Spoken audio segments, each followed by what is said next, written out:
अरे यारों, कल्पना कीजिए ना, एक लड़की जो अपनी जिंदगी की सबसे बड़ी जंग लड़ रही है, अचानक उसके दुश्मन उसके कॉलेज की दहलीज पर ही हमला बोल दें। क्या होगा अगर उसकी हॉस्टल की सीट छिन जाए और ऊपर से एक फ्रॉड का जाल जो उसे लूट ले जाए। वाह रे ड्रामा। दोस्तों, अगर आप झनक के फैन हो तो आज का एपिसोड 709 आपके दिल की धड़कनें सिर्फ रोकेगा नहीं, बल्कि उन्हें रोलर कोस्टर पे भेज देगा। मैं हूं आपकी दोस्त पूजा और मेरे चैनल ड्रामा क्वीन पूजा पे आपका स्वागत है, जहां हम सिर्फ कहानी नहीं सुनाते, हम कहानी को जीते हैं। आज हम इस एपिसोड की परतें ऐसे खोलेंगे जैसे किसी ने पहले कभी नहीं खोली होंगी। तो अपनी चाय का कप पकड़ लो, क्योंकि ये सिर्फ रीकैप नहीं, यह है एक पूरी दुनिया का सफर। इमोशंस, ट्विस्ट्स और वो सस्पेंस जो आपको अगले एपिसोड का इंतजार करने पर मजबूर कर देगा। चलो शुरू करते हैं। सबसे पहले अपनी आंखें बंद करो और मेरे साथ उस पल में चलो। सुबह के करीब 7 बज रहे हैं। कोलकाता की सड़कें अभी पूरी तरह जागी नहीं है, लेकिन एक छोटे से कमरे में उम्मीद का सूरज उग चुका है। ये झनक का कमरा है। दीवारों पर पुरानी यादें चिपकी हैं, एक कोने में उसकी माँ की मुस्कुराती हुई तस्वीर है और हवा में एक अजीब सी शांति है। झनक बिस्तर पर बैठी है, उसके हाथ में वो कागज है।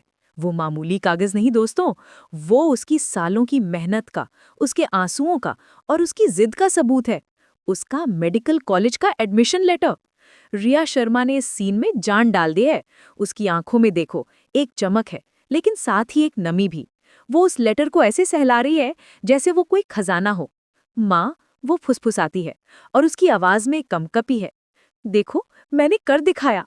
आपके बिना सबके खिलाफ जाकर मैंने कर दिखाया। और इसी एक पल में दोस्तों, हमें 20 साल के लीप से पहले की झनक की पूरी कहानी याद आ जाती है। वो मासूम लड़की, अनिरुद्ध के साथ देखे गए सपने, फिर वो भयानक धोखा, वो एक्सीडेंट जिसने सब कुछ बदल दिया, और फिर राख से उठकर एक फीनिक्स की तरह इस नई मजबूत झनक का जन्म। ये सिर्फ एक एडमिशन नहीं है, ये उसके वजूद की जीत है। तभी दरवाजे पर जोर से दस्तक होती है। अरे यारो, कल्पना कीजिए ना, एक लड़की जो अपनी जिंदगी की सबसे बड़ी जंग लड़ रही है, अचानक उसके दुश्मन उसके कॉलेज की दहलीज पर ही हमला बोल दें।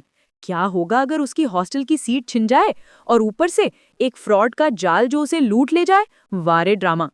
दोस्तों, अगर आप झनक के फैन हो तो आज का एपिसोड 709 आपके दिल की धड़कनें सिर्फ रोकेगा नहीं, बल्कि उन्हें रोलर कोस्टर पे भेज देगा। मैं हूं आपकी दोस्त पूजा और मेरे चैनल ड्रामा क्वीन पूजा पे आपका स्वागत है, जहां हम सिर्फ कहानी नहीं सुनाते, हम कहानी को जीते हैं। आज हम इस एपिसोड की परतें ऐसे खोलेंगे जैसे किसी ने पहले कभी नहीं खोली होंगी। तो अपनी चाय का कप पकड़ लो, क्योंकि ये सिर्फ रिकैप नहीं, ये है एक पूरी दुनिया का सफर। इमोशंस, ट्विस्ट्स और वो सस्पेंस जो आपको अगले एपिसोड का इंतजार करने पर मजबूर कर देगा। चलो शुरू करते हैं। सबसे पहले अपनी आंखें बंद करो और मेरे साथ उस पल में चलो। सुबह के करीब 7 बज रहे हैं। कोलकाता की सड़कें अभी पूरी तरह जागी नहीं है, लेकिन एक छोटे से कमरे में उम्मीद का सूरज उग चुका है।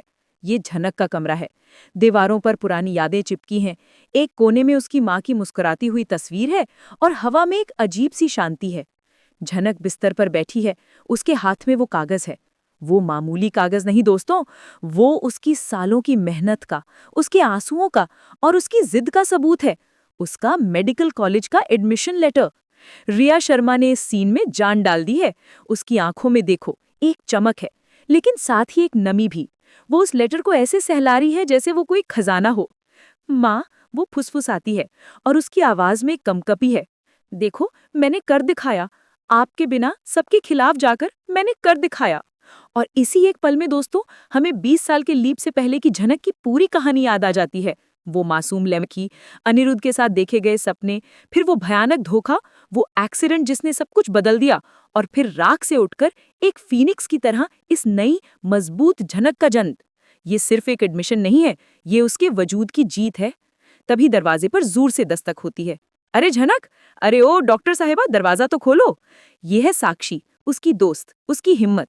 दरवाजा खुलते ही साक्षी किसी तूफान की तरह अंदर आती है और झनक को कस के गले लगा लेती है। पागल लड़की, तूने कर दिखाया। मुझे तो यकीन ही नहीं हो रहा। पार्टी तो बनती है। पीछे पीछे धामू भी गुब्बारे लेकर आता है। दीदी, अब आप हमारी डॉक्टर बनोगी। वो कमरा हंसी से, खुशी से और दोस्तों की उस बेपनाह मोहब्बत से भर जाता है जो किसी भी जख्म को भर सकती है। लेकिन दोस्तों, ड्रामा यहीं से शुरू होता है। झनक मुस्कुरा रही है, पर उसकी मुस्कान के पीछे एक चिंता है जो सिर्फ एक अनुभवी आंख ही देख सकती है। हाँ साक्षी, एडमिशन तो हो गया, लेकिन अब सिमलू बोनी जाना पड़ेगा, कॉलेज 2 दिन में शुरू है, और हॉस्टल का क्या होगा? देखा आपने, जिंदगी ने झनक को इतनी ठोकरें मारी हैं कि हर खुशी के पीछे उसे एक आने वाली मुसीबत का डर लगा रहता है। ये सीन इतना रियल है दोस्तों, क्योंकि हम सब ने कभी ना कभी अपनी जिंदगी में ऐसा महसूस किया है ना? और फिर फोन बजता है। रिंगटोन इतनी जानी पहचानी है कि झनक का दिल एक पल के लिए धड़कना भूल जाता है। स्क्रीन पर नाम चमकता है, ऋषि। झनक के चेहरे का रंग उड़ जाता है। वो साक्षी की तरफ देखती है, उसकी आंखों में एक सवाल है, एक डर है। नहीं उठाऊंगी, वो लगभग फुसफुसाती है। साक्षी और धामू एक साथ चिल्लाते हैं, अरे पागल है क्या, उठा, ऋषि भैया ने तेरी कितनी मदद की है। अगर उन्होंने उस दिन फॉर्म साइन न किया होता तो।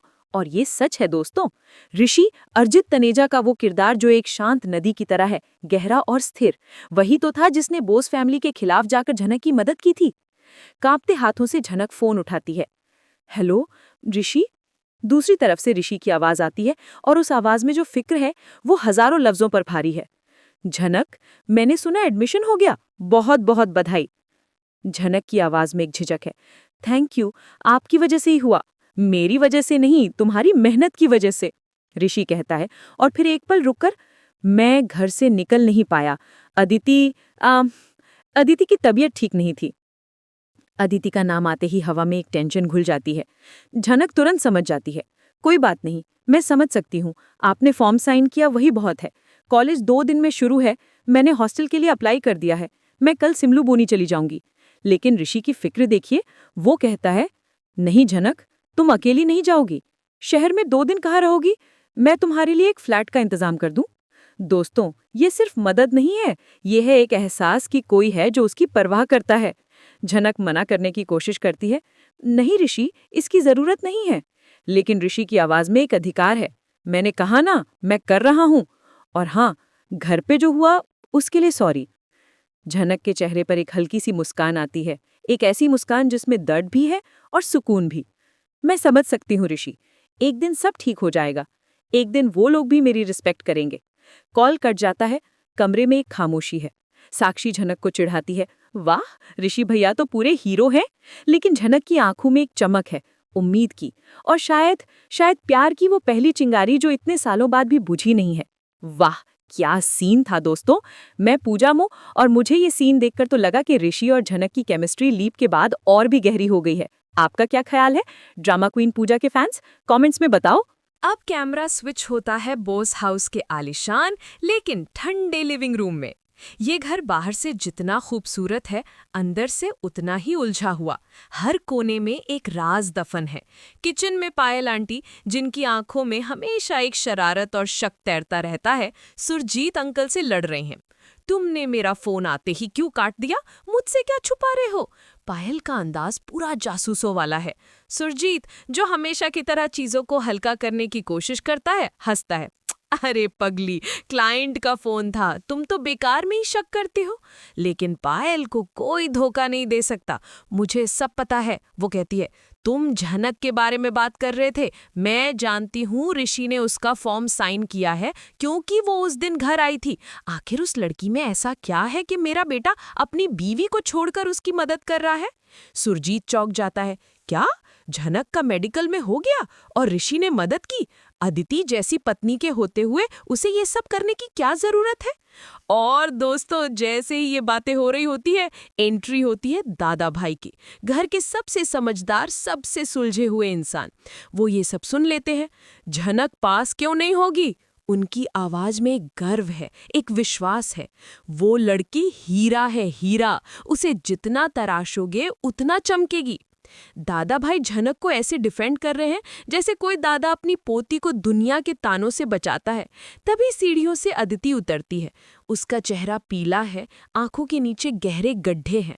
वो कमजोर दिख रही है, लेकिन उसकी आवाज में वही कड़वाहट है। दादा, आप उस लड़की को इतना क्यों सपोर्ट करते हैं? आप कैसे जानते हैं कि वो हमारे घर पर अपना हक नहीं जताएगी? दादा भाई की आंखों में एक निराशा है, क्योंकि वो स्वाभिमानी है अदिति, तुम्हारी तरह नहीं है। अच्छा हुआ ऋषि ने अपनी जिम्मेदारी निभाई जो उसके बाप को निभानी चाहिए थी। पायल बीच में बोलती है, अदिति, तुम जाकर आराम करो, इनकी बातें मत सुनो। लेकिन अदिति की नजरें दादा भाई पर टिकी है। उस लड़की की नीयत ठीक नहीं है दादा, वो ऋषि को मुझसे छीनना चाहती है। अब दादा भाई का गुस्सा फूट पड़ता है। चुप करो, वो लड़की हीरा है और तुम लोगों ने उसे पत्थर समझकर फेंक दिया। अदिति, जब तुम्हें उसकी मदद करनी चाहिए थी तब तुम कहाँ थी? अदिति के पास कोई जवाब नहीं है। वो चुपचाप वहां से चली जाती है। दोस्तों, ये 5 मिनट का सीन, लेकिन इसमें इतने सारे इमोशंस थे। शक, प्यार, गुस्सा, पछतावा, सब कुछ एक साथ। मैं पूजा हूँ और ड्रामा क्वीन पूजा चैनल पर हम ऐसे ही सीन्स की गहराई में उतरते हैं। ये सीन देखकर मुझे लगा कि अदिति सिर्फ विलन नहीं है, वो एक इनसिक्योर पत्नी भी है जो अपने पति को खोने से डरती है। क्या आपको भी ऐसा लगता है? और अब आता है इस एपिसोड का वो हिस्सा जो आपका खून खौला देगा। कैमरा शिफ्ट होता है अनिरुद्ध की महंगी कार पर। अर्शी उसके बगल में बैठी है और दोनों के चेहरों पर एक शैतानी मुस्कान है। आज झनक का खेल खत्म, अर्शी कहती है, और उसकी आंखों में एक नफरत की आग है। वो लोग कॉलेज पहुंचते हैं। प्रिंसिपल का ऑफिस, वो बड़ी सी मेज और उस पर बैठे एक सख्त दिखने वाले प्रिंसिपल। अनिरुद्ध और अर्शी अंदर ऐसे दाखिल होते हैं जैसे कोई विलन अपनी अंतिम चाल चलने आया हो। सर, हम झनक के एडमिशन के बारे में बात करने आए हैं, अनिरुद्ध अपनी सबसे मीठी आवाज में कहता है। प्रिंसिपल मुस्कुराते हैं। हाँ झनक बोस बहुत ही ब्राइट स्टूडेंट है, उसे हॉस्टल भी जल्दी ही मिल जाएगा। ये सुनते ही अर्शी की आंखों में जैसे शोले भड़क उठते हैं। नहीं सर, वो लगभग चीख पड़ती है। हम यही तो नहीं चाहते, हम नहीं चाहते कि झनक इस कॉलेज में पढ़े। प्रिंसिपल हैरान रह जाते हैं। अनिरुद्ध कहानी को संभालता है। सर, बात दरअसल ये है कि उस लड़की की वजह से हमारी फैमिली को बहुत प्रॉब्लम्स हुई हैं। और फिर अर्शी शुरू हो जाती है। वो पुरानी कहानी, झनक का बोस हाउस में आना, अनिरुद्ध के साथ उसका रिश्ता, ऋषि का उसे सपोर्ट करना। अर्शी ने हर बात को तोड़ मरोड़ कर, उसमें इतना जहर घोलकर प्रिंसिपल के सामने पेश किया कि एक पल के लिए तो कोई भी यकीन कर ले। सर, वो लड़की हमारे भाई और भाभी के बीच में दरार डाल रही है। हम बस इतना चाहते हैं कि आप उसे हॉस्टल ना दें, प्लीज सर। अर्शी गिड़गिड़ाने का नाटक करती है। प्रिंसिपल, जो कि एक भला आदमी लगता है, उनकी बातों में आ जाता है। ठीक है, वो कहता है, मैं मैनेजमेंट से बात करूंगा कि उसे हॉस्टल अलॉटमेंट में प्रायोरिटी न दी जाए। अनिरुद्ध और अर्शी एक विजयी मुस्कान के साथ एक दूसरे को देखते हैं। वो प्रिंसिपल को थैंक यू कहकर बाहर निकलते हैं। ऑफिस के बाहर निकलकर अर्शी हंसती है। अब आएगी ऊंट पहाड़ के नीचे, कहाँ रहेगी अब वो? सड़क पर। अनिरुद्ध के चेहरे पर भी एक सुकून है, एक बदला पूरा होने का सुकून। उफ दोस्तों, ये सीन देखकर तो मेरा ब्लड प्रेशर हाई हो गया। अनिरुद्ध का किरदार कितना नेगेटिव हो सकता है, और अर्शी, वो तो नफरत की जीती जागती मिसाल है। मैं पूजा हूं और सोच रही हूं कि जब झनक को इस साजिश के बारे में पता चलेगा तो क्या होगा। क्या वो टूट जाएगी या वो और भी मजबूती से लड़ेगी? मुझे लगता है वो लड़ेगी, क्योंकि वो झनक है। अब वापस आते हैं हमारी हीरोइन झनक और उसकी दोस्त साक्षी के पास। वो कॉलेज के बाहर हॉस्टल की लिस्ट का इंतजार कर रही हैं। लंबी लाइन है और झनक के चेहरे पे टेंशन साफ दिख रही है। साक्षी, अगर आज ही स्पॉट पर सीट मिल जाए तो कितना अच्छा होगा, वो कहती है। तभी एक आदमी उनके पास आता है। चिकनी चुपड़ी बातें, आंखों में चालाकी। मैडम, हॉस्टल में सीट चाहिए, लाइन में क्यों खड़ी हैं? 10,000 दीजिए, मैं अभी अंदर बात करके आपका काम करवा दूंगा। झनक को तुरंत शक हो जाता है। नहीं भैया, हम लाइन में ही ठीक है। लेकिन साक्षी, जो थोड़ी भोली है, कहती है, अरे झनक, सुन तो लेते हैं भैया, हमारे पास तो सिर्फ 4,000 हैं। वो आदमी पल भर के लिए सोचता है और फिर कहता है, ठीक है मैडम, आप इतने प्यार से कह रही हैं तो 4,000 में ही कर दूंगा। लाइए पैसे दीजिए और यही इंतजार कीजिए। साक्षी उसे पैसे दे देती है। वो आदमी पैसे लेकर भीड़ में गायब होने लगता है। झनक के दिल में एक खटका होता है, ये फ्रॉड तो नहीं? और बूम, एंट्री होती है कृष्णा की। वही कृष्णा जो हमेशा गलत समय पर सही जगह पहुंच जाता है। वो छिपकर ये सब देख रहा होता है। जैसे ही वो आदमी पैसे लेकर भागने लगता है, कृष्णा चिल्लाता है, ओ अंकल रुक जाओ, मैंने सब देख लिया है, फ्रॉड करने की कोशिश मत करो। वो आदमी भागने की कोशिश करता है, लेकिन कृष्णा किसी चीते की तरह फुर्ती से उसके हाथ से पैसे छीन लेता है। तभी वहां खुशी आ जाती है। कृष्णा, तू फिर से कोई फ्रॉड कर रहा है ना? कृष्णा झनक को देखकर घबरा जाता है। झनक दीदी, आप नहीं, ये एक मिसअंडरस्टैंडिंग है, मैं तो आपकी मदद कर रहा था। खुशी चिल्लाती है, झूठ बोल रहा है ये खुद एक नंबर का फ्रॉड है, जरूर ये आपके पैसे लेकर भाग रहा था। झनक इन दोनों के बीच में फंस जाती है। अरे हो क्या रहा है यहाँ पर? कृष्णा और खुशी की अपनी ही जंग शुरू हो जाती है। कृष्णा कहता है, खुशी, मेरी जिंदगी की प्रॉब्लम तू है। खुशी जवाब देती है, नहीं, मेरी जिंदगी की प्रॉब्लम तू है कृष्णा। इन दोनों का झगड़ा देखकर झनक को हंसी आ जाती है। वो कृष्णा से पैसे वापस लेती है और दोनों को शांत कराती है। तुम दोनों पहले अपनी प्रॉब्लम सॉल्व करो। तभी वो ऋषि को वीडियो कॉल करती है। ऋषि सब ठीक है, बस एक छोटा सा फ्रॉड होने से बच गया। ऋषि की आवाज में चिंता साफ झलकती है। झनक, अपना ध्यान रखना प्लीज। कॉल कटने के बाद खुशी झनक को चेतावनी देती है, झनक दीदी, इस कृष्णा पर कभी भरोसा मत करना। एपिसोड यहाँ खत्म होता है झनक के उस डायलॉग पर जो वो मन ही मन ऋषि से कहती है, ऋषि, आप मेरी इतनी जिम्मेदारी मत लो। तो दोस्तों, ये था एपिसोड 709 का धमाकेदार रिकैप। लेकिन ड्रामा क्वीन पूजा पर कहानी यहाँ खत्म नहीं होती। अब शुरू होता है असली एनालिसिस। सोचो, एक तरफ झनक अपने सपनों की पहली सीढ़ी चढ़ रही है, तो दूसरी तरफ अनिरुद्ध और अर्शी उसी सीढ़ी को काटने की साजिश रच रहे हैं। बोस हाउस में दादा भाई झनक के लिए एक ढाल बनकर खड़े हैं, तो अदिति और पायल शक की तलवारें तेज कर रही हैं। और इन सब के बीच है ऋषि, जो दूर होकर भी झनक की सबसे बड़ी हिम्मत है। अब मेरे कुछ सवाल हैं और मैं चाहती हूँ कि आप कमेंट्स में जवाब दें। जब झनक को पता चलेगा कि उसे हॉस्टल नहीं मिल रहा है और उसके पीछे अनिरुद्ध और अर्शी का हाथ है, तो उसका पहला कदम क्या होगा? क्या वो ऋषि को बताएगी? क्या आपको लगता है कि अदिति कभी बदल पाएगी? क्या वो झनक की अच्छाई को देख पाएगी? कृष्णा का किरदार कहानी में क्या नया मोड़ लाएगा? क्या वो झनक का दोस्त बनेगा या मुसीबत? मेरा प्रिडिक्शन, मुझे लगता है कि अगले एपिसोड में झनक को हॉस्टल के लिए मना कर दिया जाएगा। वो बहुत परेशान होगी लेकिन हारेगी नहीं, और यहीं पर ऋषि एक बार फिर उसके लिए खड़ा होगा। हो सकता है वो उसे उसी फ्लैट में रहने के लिए कहे जिसका वो इंतजाम कर रहा था, जिससे बोस हाउस में एक नया तूफान आ जाएगा। अनिरुद्ध और अर्शी को लगेगा कि वो जीत गए, लेकिन उनकी यही साजिश झनक और ऋषि को और करीब ले आएगी। वाह, कितना ड्रामा, कितना सस्पेंस! अगले एपिसोड का तो मैं बेसब्री से इंतजार कर रही हूँ।